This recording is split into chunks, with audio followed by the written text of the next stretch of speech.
नारायणं नमस्कृत्य नमस्ते नरोत्तमं देवीं सरस्वतीं व्यासं ततो जयमुदीरये।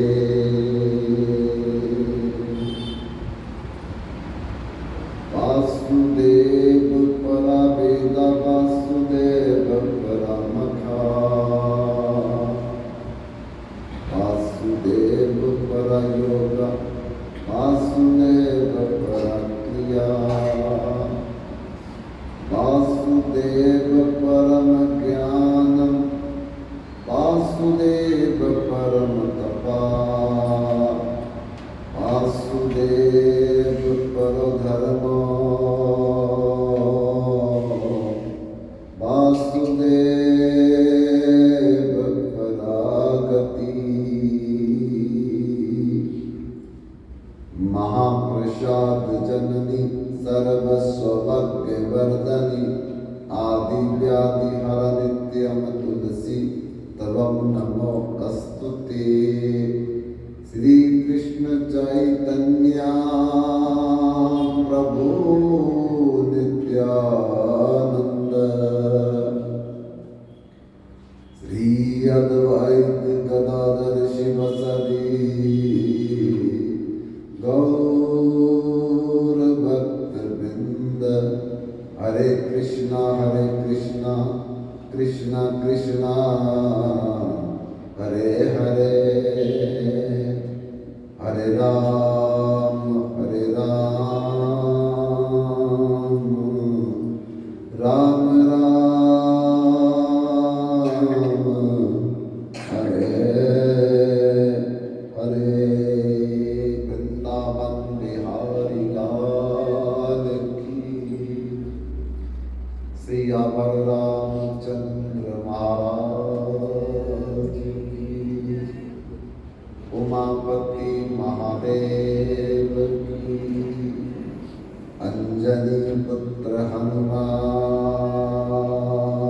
की। तुलसी शालिग्राम भगवान की। लड्डू गोपाल नंद बाबा जशोदा मैया की। कार्तिक व्रत की। आमला नवमी तिथि की। श्री हरिनाम संकीर्तन की संकीर्तनकारी समस्त भक्त वृंद की निताई गौर हरि बोल हरि बोल हरि बोल।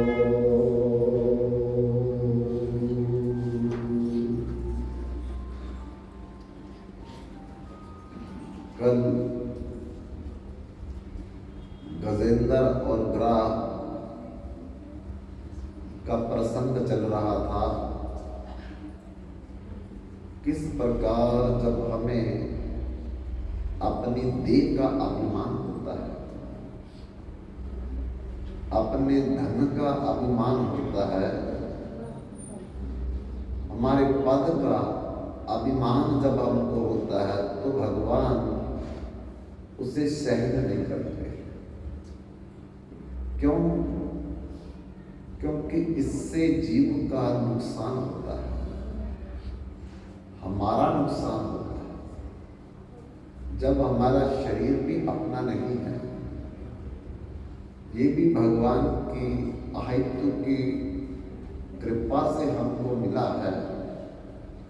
कबहु करुणा करी नर देहि देव ईश बिनु हेतु सने। अहित्व की कृपा करके भगवान ने 84 लाख शरीरों से निकाल करके मनुष्य जन्म दिया। तो जब शरीर अपना नहीं है फिर इससे कमाया हुआ धन हमारा कैसे होगा? धन से बनाया हुआ मकान हमारा कैसे होगा? तो ये झूठा अभिमान जो है, इससे हम बच जाएं और सही रास्ते पर चल पड़े। इसलिए भगवान अभिमान को रखने नहीं देते। भले कोई भक्त हो भगवान का कोई शत्रु हो, लेकिन अभिमान भगवान किसी का रहने नहीं देते। तो गजेंद्र को भी अभिमान हो गया अपनी देह का, ताकत का, कि मैं ताकतवर हूं और मैं इस त्रिकुटा नाम पर्वत का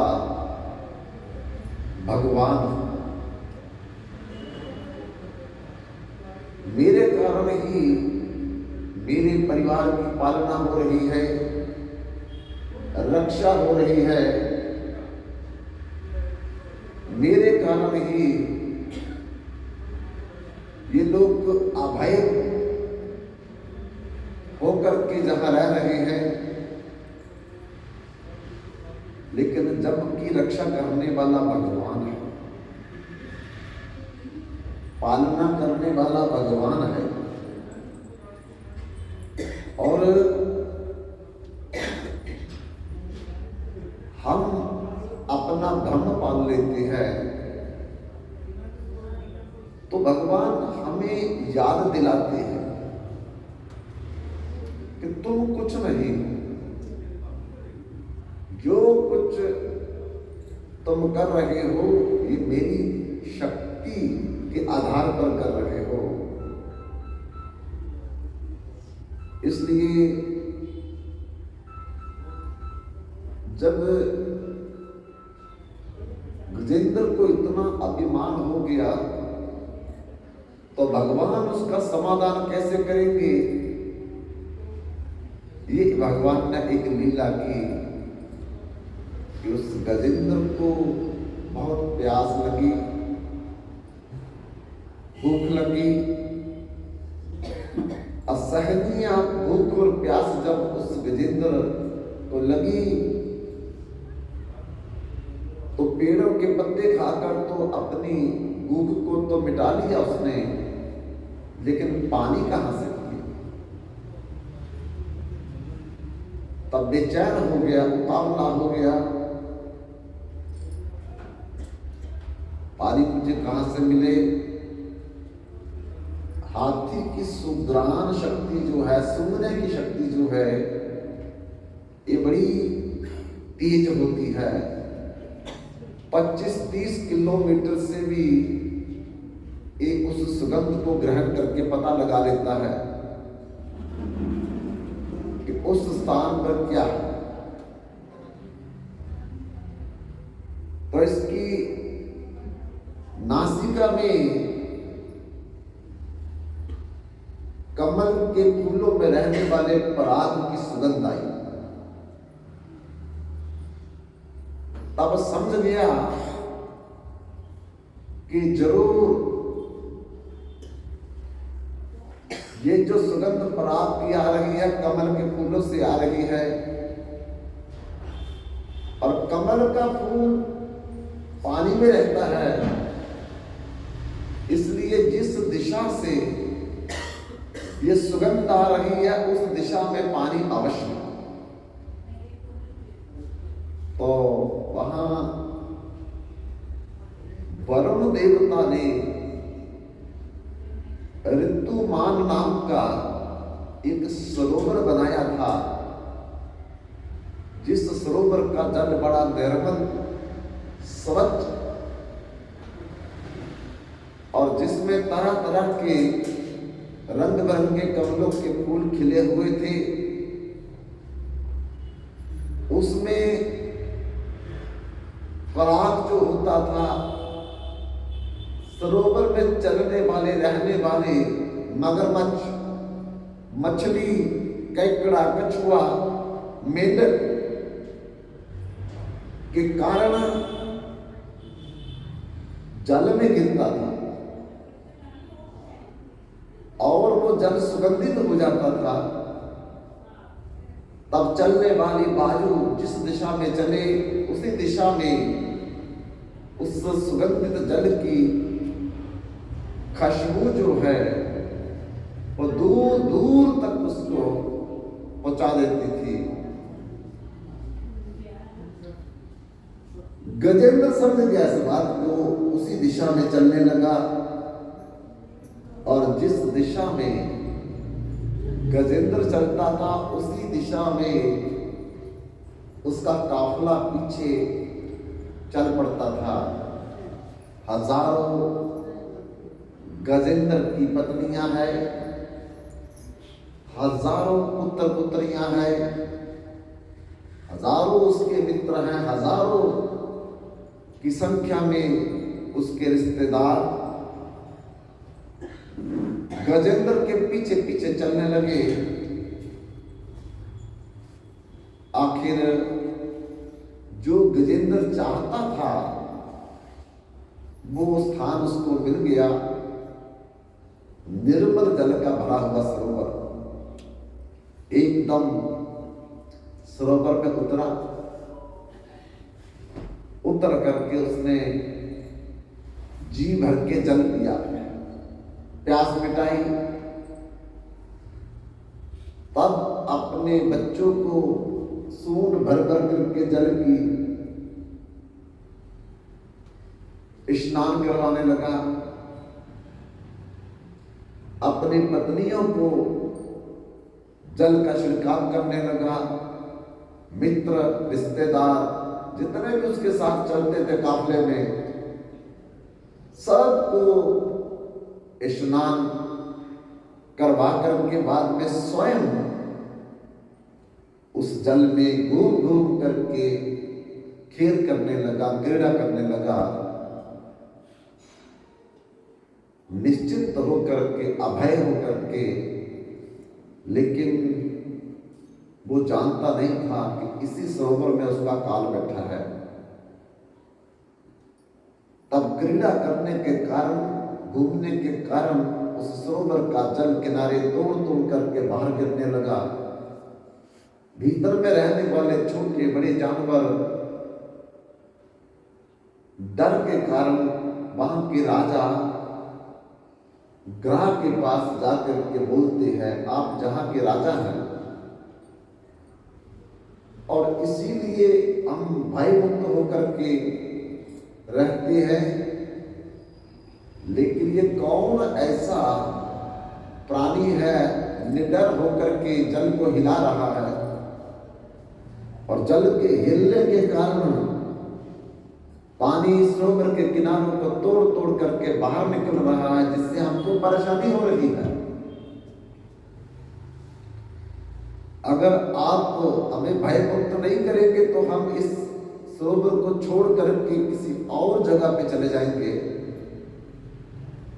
ग्राह को अपनी प्रतिष्ठा बचानी थी। सभी को कहने लगा, भाई मुझे थोड़ा समय दो, मैं तुमको भाई मुक्त करता हूं, पता तो चले कि घटना क्या है। तब वो ग्राह घटना स्थल पर पहुंचा और पहुंच करके देखा कि हजारों की संख्या में हाथी जो है वो जल में खड़े हैं और उन हाथियों का मुखिया गजेंद्र जो है वो जल क्रीड़ा कर रहा है, जल में घूम घूम करके जल को हिला रहा है, जिससे जल गतिमान होकर के अपने किनारों से बाहर जा रहा है और उसी से जितने भी जलचर जीव हैं वो बेचारे भाई से डर के कारण वो डर रहे हैं। ग्रह उसी दिशा में चल करके उस हाथी का पैर पकड़ लिया, लेकिन हाथी ने चिंता नहीं की कि मेरा किसी ने पांव पकड़ा है, क्योंकि उसे अपने बल का अभिमान था। कोई भी मेरा पैर पकड़े, मुझे चिंता क्या है, मेरे में इतनी ताकत है कि मैं हर को परास्त कर सकता हूं। तो चिंता मुक्त होकर के क्रीड़ा करता रहा। तब तक ग्राह को समय मिल गया अपना दांतों का जबड़ा बंद करने के लिए। और कहते हैं कि ग्राह का जब जबड़ा एक बार बंद हो जाए, फिर दूसरे का अंग तो कट जाएगा, लेकिन जबड़ा कोई खोल नहीं सकता है। तब भी हाथी ने कोई परवाह नहीं की। आखिर कई वर्ष बीत गए, दिन नहीं वर्ष बीत गए। ऐसा युद्ध चलते चलते जब हाथी ने महसूस किया कि मैं कुछ अपने आप को कमजोर महसूस कर रहा हूं, तब उसे चिंता हुई कि किसने मेरा पांव पकड़ा है, पता तो करो। जब घूम करके उस गजेंद्र ने देखा तो बहुत बड़े ग्राह ने उसका पांव पकड़ रखा है। तब अपने पांव को छुड़ाने का प्रयास करने लगा और खींच करके ग्राह को किनारे पर ले आया, लेकिन ग्राह ने अपना बल लगा करके हाथी को फिर खींच करके बीच में ले गया। ऐसे खिंचातानी में कई हजार वर्ष चले। ना हाथी अपने आप को छुड़ा पाया, न ग्राह ने हाथी को छोड़ा। आखिर बाकी जितने भी हाथी के संगी साथी थे, उन्होंने देखा कि गजेंद्र परेशानी में है, कुछ इसकी मदद करनी चाहिए। अब जाकर के उसकी मदद भी करते हैं, लेकिन फिर भी कोई बात नहीं बनती है। कई साल तक वो मदद भी करते रहे, लेकिन हाथी को छुड़ा नहीं पाए। अब मन में सोचा कि ये तो अब बचेगा नहीं, तो हमको अब यहां रह करके क्या करना है। एक एक करके उस हाथी को मुसीबत में छोड़ करके चले गए। हाथी देखता रहा, जिस परिवार को मैं प्राण देकर के रक्षा करता था, जिस मित्रों के लिए, रिश्तेदारों के लिए मैं खतरा मोल लेता था, आज मैं खतरे में हूं, तो एक एक करके मुझे छोड़ करके जा रहा है। मन में बड़ा दुख है, लेकिन करे क्या। उन लोगों ने जितनी मेहनत थी, जितनी सहायता थी की, लेकिन बना कुछ नहीं। बंधुओं, ये कथा भौतिक रूप में तो हाथी और ग्राह की है, लेकिन आध्यात्मिक स्तर पर कथा जी हमारी है। ये सरोवर क्या है? ये सरोवर संसार है, बहुत बड़ा सरोवर जो है वो संसार है। और उस सरोवर में जी हाथी क्या है? हम हैं जी।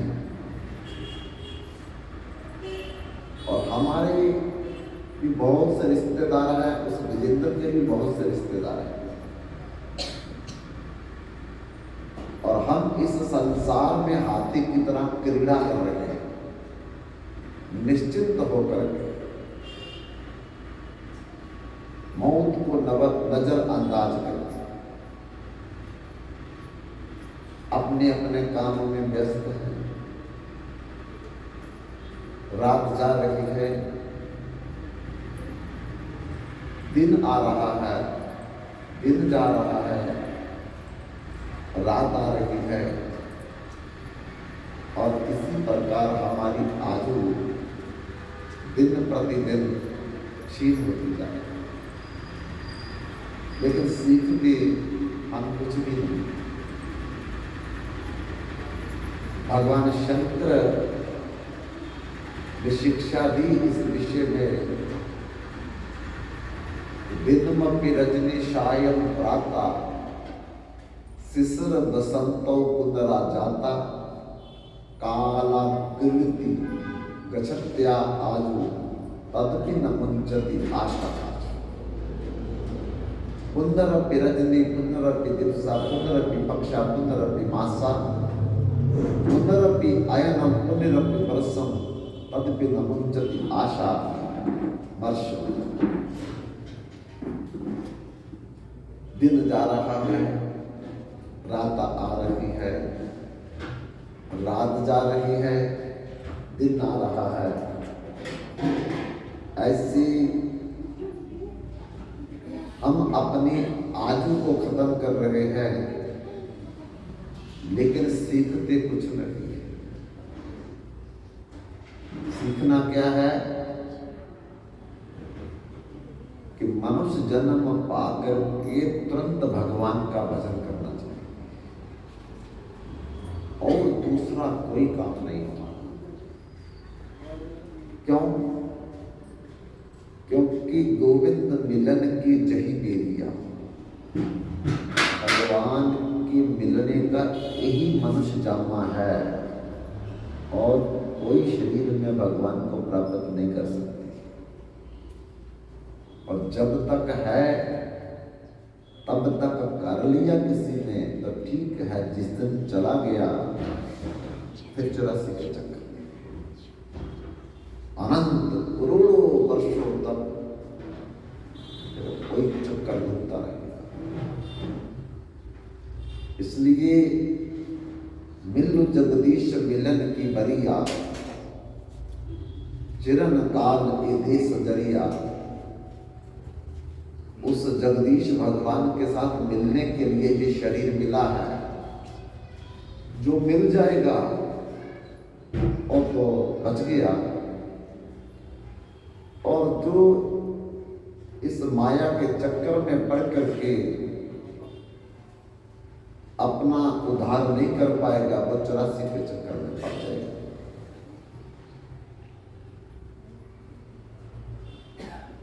पुनरपि रजनी पुनरपि दिवसा पुनरपि पक्षा पुनरपि मासा पुनरपि आयनम पुनरपि वर्षम तदपि न मुंचति आशा।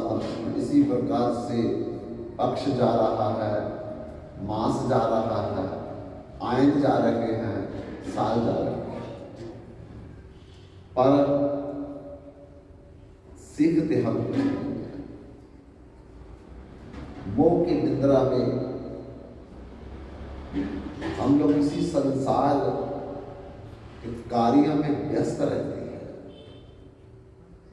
और व्यस्तता में हम अपनी मौत को भूल जाते हैं। 100 साल का भी व्यक्ति निश्चिंत होकर के रात को सोता है और सुबह कार्य में लग जाता है, लेकिन मौत को याद नहीं करता। किस दिन ये मृत्यु जो है ये मेरे को पकड़ लेगी, और फिर उस समय मुझे अकेले जाना है, अकेले यात्रा करनी है, और उस यात्रा में खर्च करने के लिए केवल भगवान का नाम है, भजन है, भक्ति है, भगवान की सेवा है, और कुछ भी काम नहीं आएगा। सज धज की जिस दिन मौत की शहजादी आएगी सज धज के। जिस दिन मौत की शहजादी आएगी, न सोना काम आएगा न चांदी साथ जाएगी। उस दिन कुछ भी हमारे साथ इस दुनिया का नहीं जाएगा, केवल भगवान के भजन को छोड़कर। संत कबीरदास कहते हैं, हरि सुमरन नु जीवा दित्ती, हरि दर्शन नु अखी, एक एक श्वास अमोलक बंदिया, हथ नहीं आना लग। 24,000 श्वास दा तेन रोज दा काटा, आमदन मोल नथी वे। जिस बंदे नू इन्ना काटा हस हस पीवे जी। कहत कबीर सुनो बई लोगो, राम नाम कृष्ण नाम रस पीवे। इकट्ठा करना चाहिए भगवत नाम। गुरु नानक देव जी कहते हैं, नानक भवजन पार परे, जो गावे प्रभु के गीत। जो प्रभु के गीत गाएगा वही इस भवरूपी संसार से पार होगा, और कोई नहीं हो सकता। क्योंकि जब मरने के बाद जीवात्मा 16 जगह को पार करती है, तो फिर आगे भवसागर आता है। भवसागर का मतलब वैतरणी नदी आती है, उसको कोई नहीं पार कर सकता। उधर तो बहुत हालत खराब होती है। बड़े बड़े भयंकर जानवर उसमें, तीखे मुंह वाले, और हड्डियों के किनारे हैं उसके, और बड़े बड़े दुर्गंधित बाल, कफ, पित्त, रक्त, मेदा, मज्जा, इस सब गंदगी से भरी हुई नदी है। और कई योजन चौड़ी गरजती है, उफनती है। कुछ किया तो पार करो, नहीं कुछ किया अब जब भी डूबोगे तुम लोग। करोड़ों करोड़ों सूक्ष्म जीवात्माएं वहां भय से कांपती है, हिम्मत नहीं कि उसमें पांव भी रख सके। लेकिन जिसने भजन किया है, जिसने सत्कर्म किया है, उसके लिए बड़ी शांत बन करके उसको रास्ता दे देती है। जिसने गोदान किया है, वहां स्वयं दान की हुई गाय